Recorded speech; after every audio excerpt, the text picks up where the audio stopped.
Hi everyone, welcome to Maximum Attack Rallying. It is Rally Week. The WRC is back in action with one of its most iconic events. We are back on the loose at one of the rallies that founded the championship back, what was it, in 1973? Yes, it is Rally Portugal. They don't get much more iconic and legendary than this one. We've got 344.9 kilometers this year, I believe. That is across 23 stages, so we'll have a little run through the route, the weather and the crews as always. So slightly unusual itinerary this weekend. The action kicks off on Thursday with 3 stages where we've got Ogier, that's 15 kilometers, Sever at 20 kilometers, and then the Figueiro de Foz Super Special, that's just under 2 kilometers.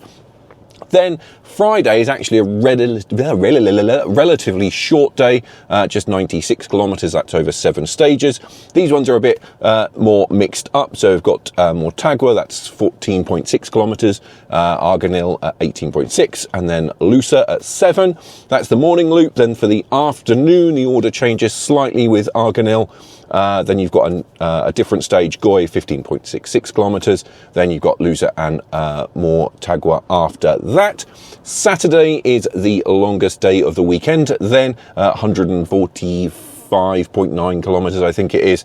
2 loops of stages on Saturday. So you've got Felgueiras at 8.8 kilometers, Cabeceras de Basto at 19.9 kilometers, Amarante at 26 kilometers, and Paredes at 16 kilometers. Those are repeated after midday service, and then you've got the addition of the Lusada special stage at the end of Saturday. Obviously Sunday is the usual shortened affair. 4 stages. You've got Vero de Mino, 21.6 kilometers for that one. Then you've got Faf, which is running in 11 kilometer form. They're obviously repeated, and Faf is the power stage at the end of the weekend.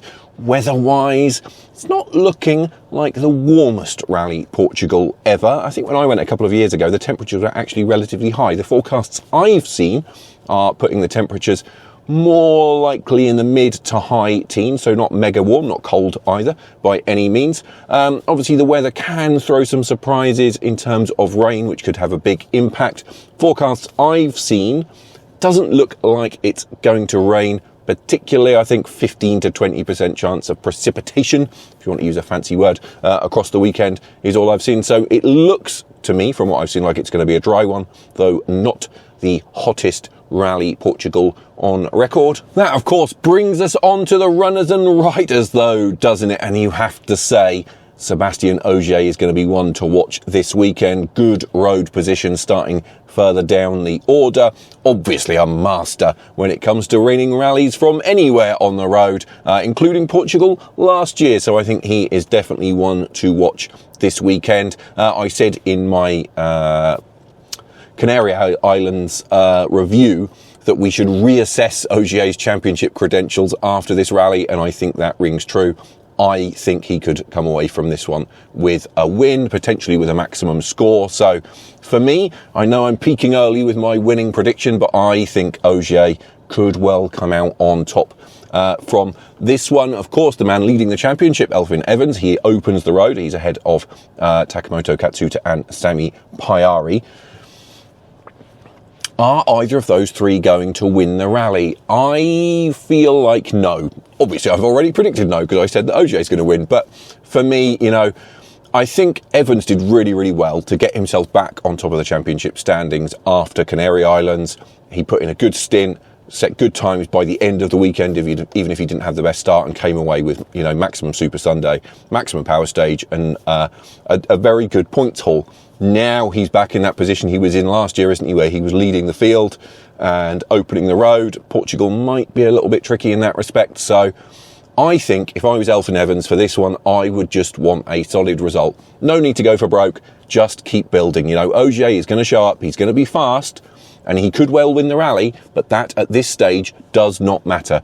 All Elfyn has to do is just keep banging in the points, banging in the results and getting decent scores, and he should continue to be in a very good position. We're back on tarmac next time as well at Japan, so if he can get decent points here, go to Japan, another set of decent results there, that's a very good place to be, isn't it, as we progress into the season. Katsuta and Pajari.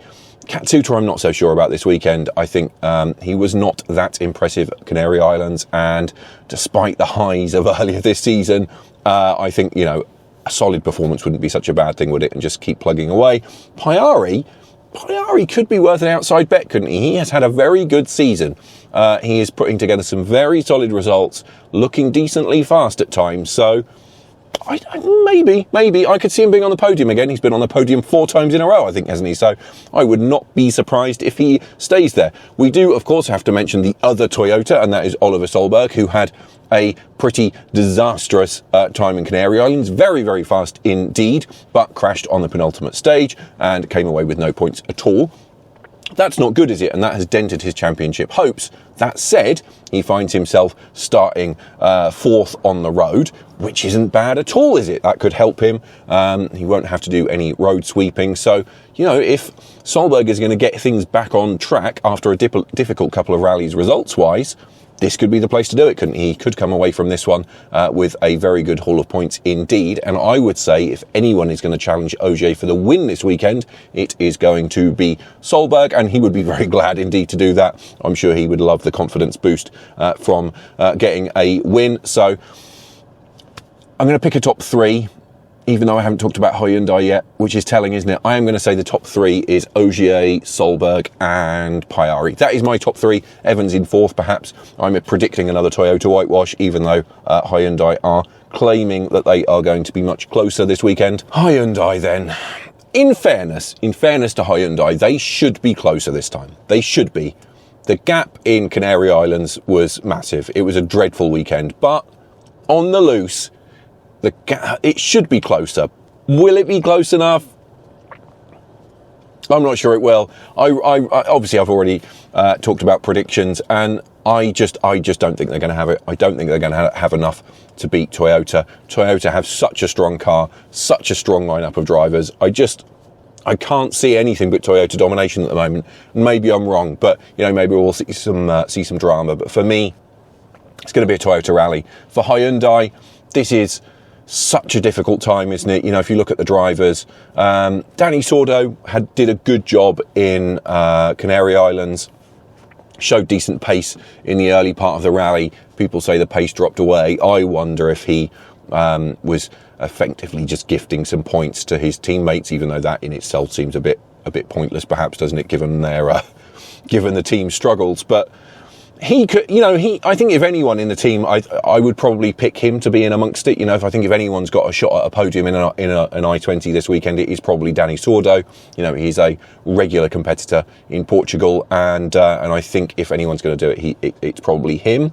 It's difficult for the other guys, though, isn't it? I think in particular Thierry Neuville, he's given that team a lot of years, and his big strength over the years has always been his tenacity.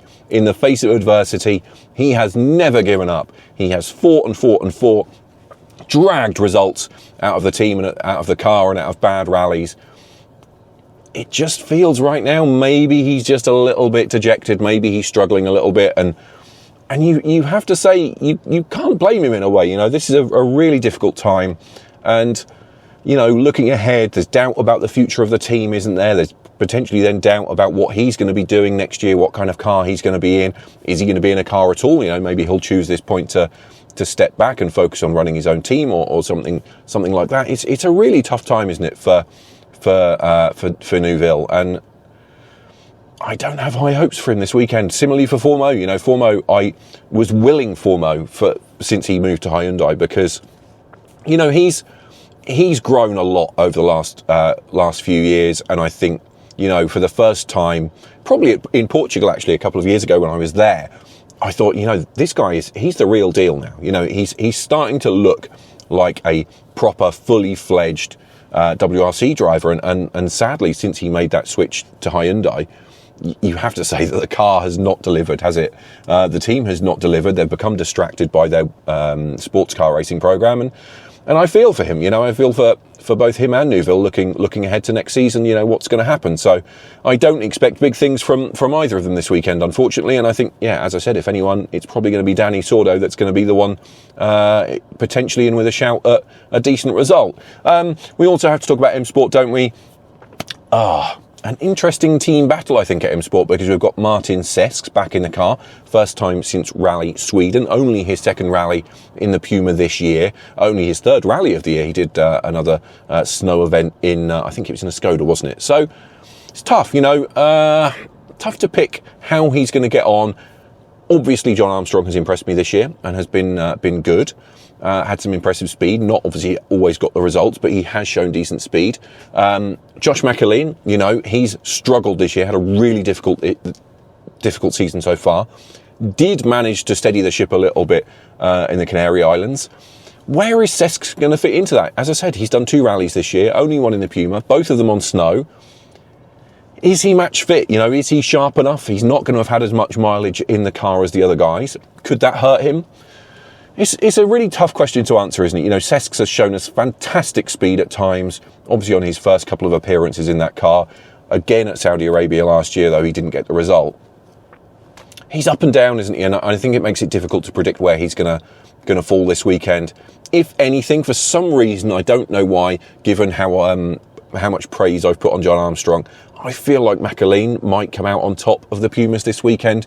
He's done this event before.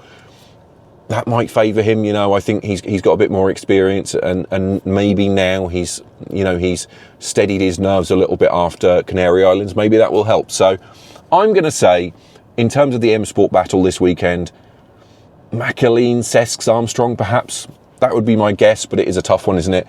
Speaking of tough ones, we have to talk about WRC2, and it is a hugely important weekend in terms of WRC2 because we've got this massive test with Lancia bringing the Ypsilon HF Integrale to Portugal on gravel up against some of the very best drivers in the business.